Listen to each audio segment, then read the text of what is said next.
वाल्मिकी महामंडळातील 167 कोटी रुपयांच्या कथित घोटाळ्याप्रकरणी आरोपी असलेल्या नागेंद्र यांना पुन्हा मंत्रिपद देणे हे कर्नाटकातील जनतेशी केलेले मोठे द्रोह असून त्यांचा तात्काळ राजीनामा घ्यावा अशी मागणी भाजप नेते एम बी जिर्ली यांनी केल्या.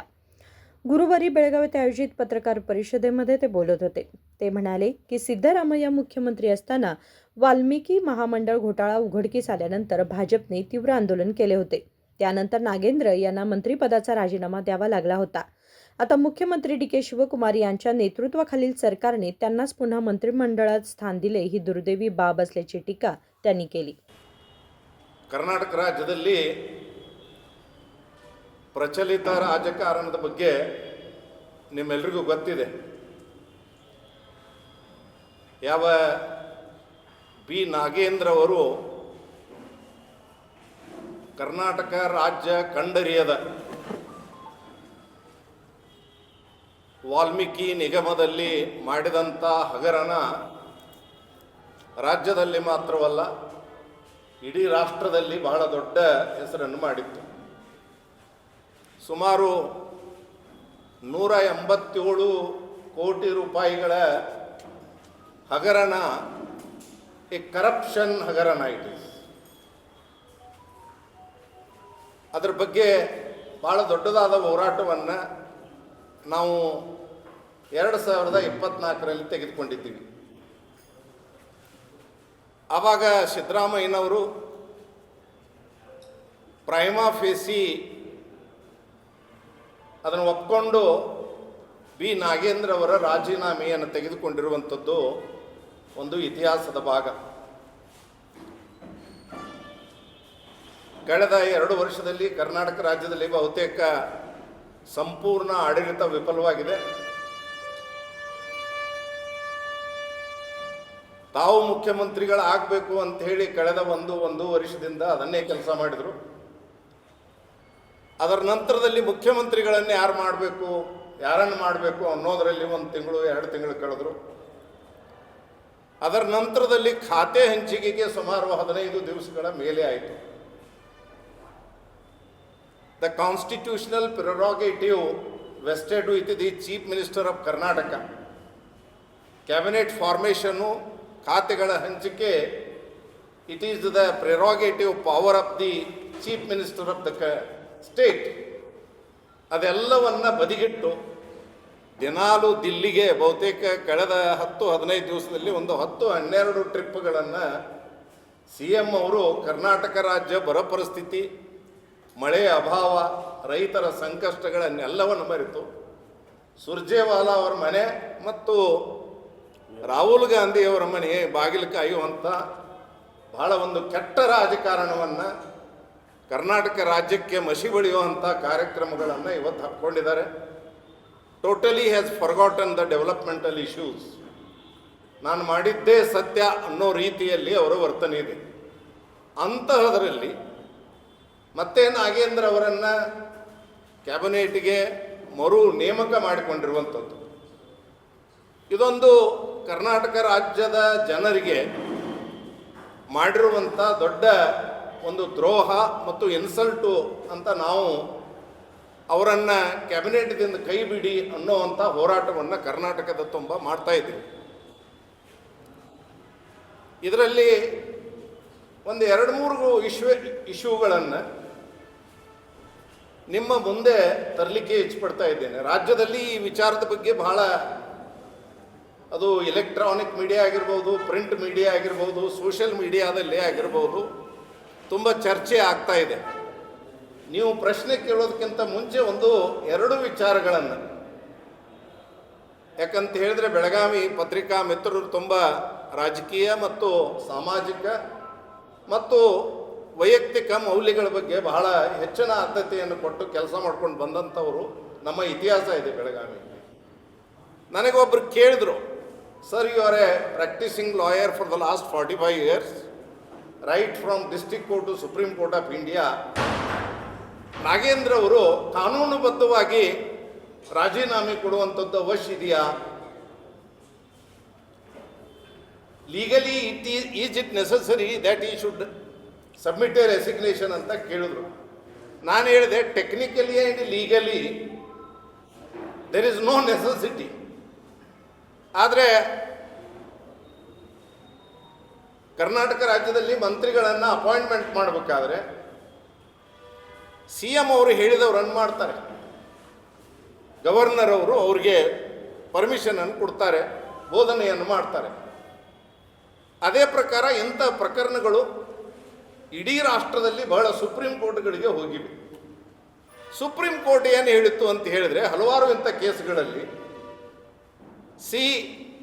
There is no legal bar unless he is convicted. ಇದು ಒಂದಾದರೆ ಸಿ ಎಂ ಅವರಾಗಿರ್ಬೋದು, ಪಿ ಎಂ ಅವರಾಗಿರ್ಬೋದು, under the Indian constitution they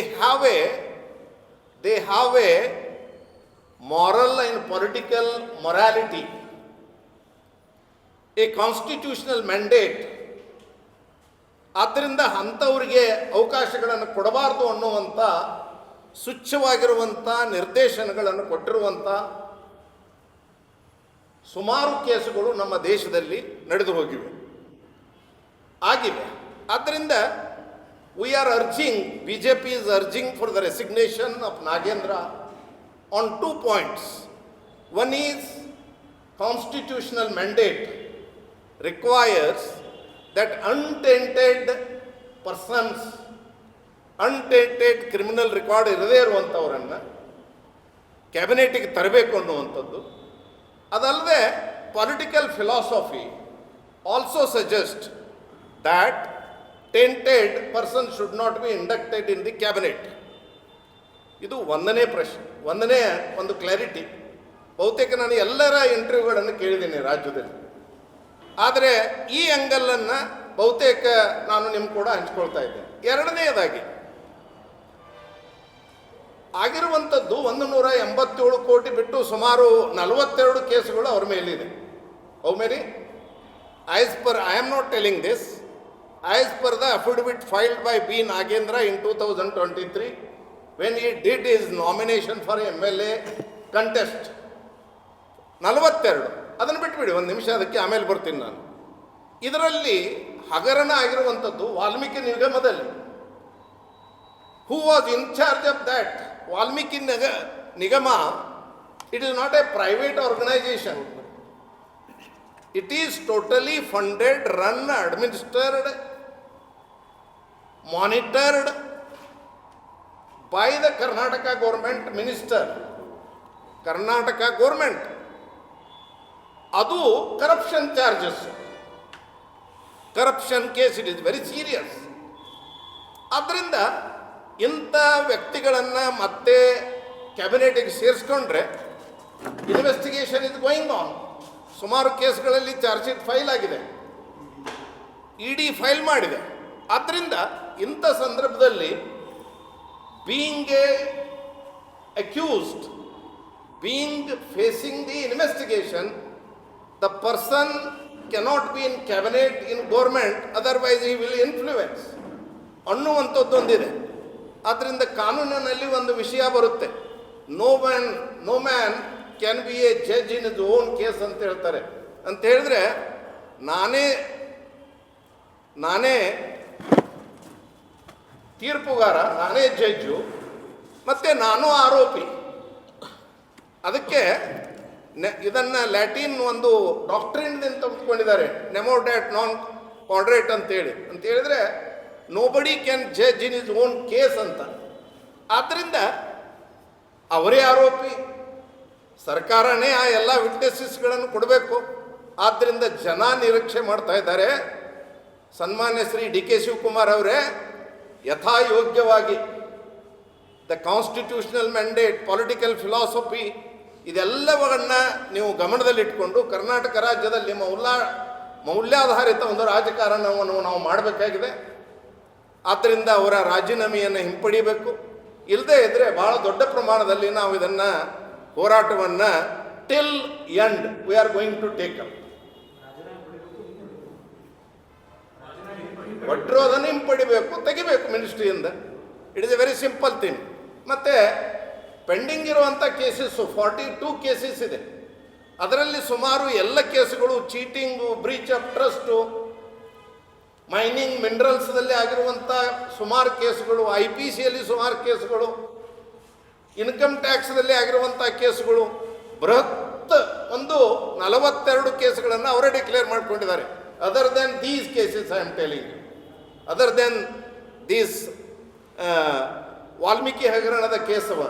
ಆದ್ದರಿಂದ ಇದೊಂದು morally, a political morality, constitutional mandate ಮತ್ತು ನ್ಯಾಯಾಂಗ ವ್ಯವಸ್ಥೆಯ ಒಂದು ಭಾವನೆ, a tainted person should not be in cabinet ಅನ್ನುವಂಥದ್ದು, ಇವೆಲ್ಲವುಗಳನ್ನು ಗಮನದಲ್ಲಿಟ್ಕೊಂಡು ನೀವು ಅವರನ್ನು ಕೈ ಬಿಡಬೇಕು ಮಂತ್ರಿ ಪದವಿಯಿಂದ.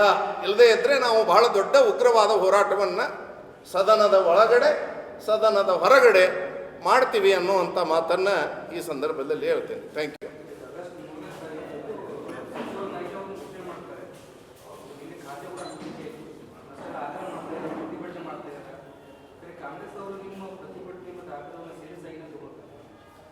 It is left to them, being a opposition party in Karnataka, under the democratic setup, we have to fight for the cause of the people.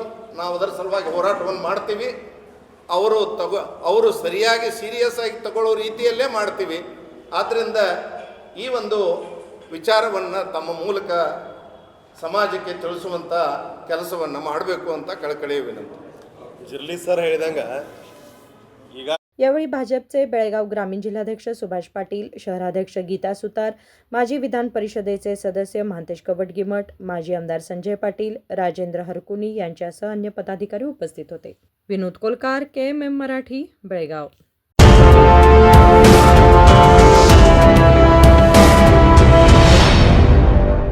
ಅರೆ BSCಯಲ್ಲಿ ಇಷ್ಟೊಂದು ಜನ ಯಾಕೆ? ಇದು ಟ್ರೇಲರ್ ಮಾತ್ರ. ಅಸ್ಲಿ ಸೇಲ್ ಈಗ ಶುರು. ಜುಲೈ 26ರಿಂದ BSc ಡಬಲ್ ಡೀಲ್ ಡಬಲ್ ಖುಷಿ. Sarees, ladies wear, men's wear, kids wear, ಎಷ್ಟು ಹೊಸ ಕಲೆಕ್ಷನ್.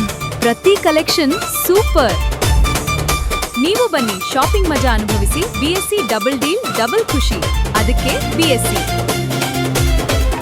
BScಯ ಅತಿ ದೊಡ್ಡ sale. BSc double discount, double deal double ಖುಷಿ.